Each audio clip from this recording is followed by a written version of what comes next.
միայն անհուսալիորեն սակավամիտ մարդը կամ Հայաստանի ինքնիշխանության դեմ կռվի դուրս եկած մարդը կարող է պնդում անել, որ Հայաստանի Հանրապետությունը այսպես կոչված միջանցք է տրամադրել, որովհետև նույնիսկ Ադրբեջանի նախագահի հետ վարչապետի վերջին հանդիպումից հետո Կոպենհագենում, երբ որ Հայաստանը եւ Ադրբեջանը պաշտոնապես հայտարարություններ տարածեցին հանդիպումից հետո, այնտեղ հստակ նշվում է, այդ թվում նաեւ հենց Ադրբեջանի տարածած հայտարարության մեջ, որ քննարկվել է Հայաստանի տարածքում թրիփ նախագիծը, այսինքն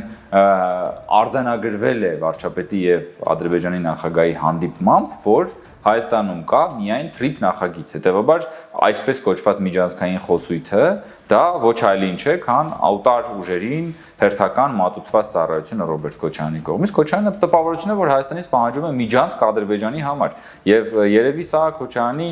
իդեաֆիքսն է, որովհետեւ մենք չենք մոռացել, որ ըստ էության արդեն նաեւ հրապարակված փաստաթղթեր կային այն մասին, որ Քոչարյանը իր նախագահության օրոք բանակցել է Մեղրին Ադրբեջանին տալու համար եւ փաստորեն այդ մարդու այդ իդեաֆիքսը նրա գլխից դուրս չի գալիս եւ հիմա փորձում է մեր վզին փաթաթել ուրեմն միջանցքային ինչ որ բայղուշություններ, որոնք որ բնականաբար որևէ աղերս չունեն իրականության հետ։ Հավանիր տեսանյութը եւ բաժանորդագրվիր նորությունները բաց չթողնելու համար։